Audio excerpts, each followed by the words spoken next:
আসসালামু আলাইকুম everyone, welcome to অরণ্য রান্নাঘর। আজকে আমার আম্মু ছাগলের ভুঁড়ি দিয়ে আলু ভাজা করবে।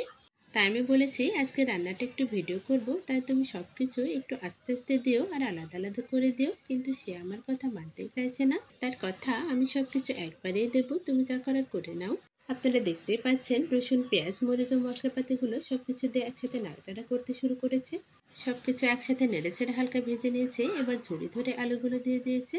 আমি তাকে বলেছিলাম আলুগুলো একটু সুন্দরভাবে দাও যাতে সুন্দর দেখায়, কিন্তু সে আমার কথা মানতেই চায় না। এবার হলুদ গুঁড়ো দিয়ে আলুগুলো একটু নেড়েচেড়ে ভেজে নিচ্ছে। আলুগুলো একটু হালকা নেড়েচেড়ে ভেজে নিতে হবে। হালকা সিদ্ধ করার পরে আমাদের ছাগলের ভুঁড়িগুলো দিয়ে দিতে হবে। দেখুন অনবরত নাড়াচাড়া করে ৩-৪ মিনিট আলুগুলো ভেজে নিয়েছে।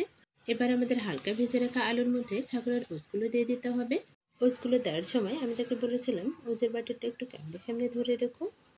তাই আমার প্রতি একটু মনে হয় তার দয়া হয়েছিল, তাই বাটিটা একটু সময় ধরে রেখে আবার আলুর মধ্যে দিয়ে দিল।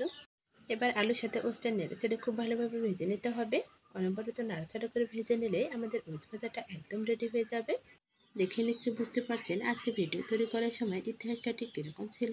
আমি আম্মুর সাথে যখনই কোনো রান্নার ভিডিও করতে যাই তখনই সে আমার সাথে ঠিক এরকমই করে। আমার মতো ভুক্তভোগী আর কেউ কি আছেন? থেকে থাকলে অবশ্যই আমাকে সাড়া দেবেন। আম্মুর হাতের ভুঁড়ি ভাজা রেসিপিটা যদি আপনাদের কাছে একটু ভালো লেগে থাকে তাহলে অবশ্যই একটি লাইক দিয়ে আমার চ্যানেলটি সাবস্ক্রাইব করে আমার পাশে থাকবেন। আজকের মতো এখানে বিদায় নিচ্ছি। সবাই ভালো থাকবেন, সুস্থ থাকবেন। সবাই সবার জন্য অনেক বেশি দোয়া করবেন। আল্লাহ হাফেজ।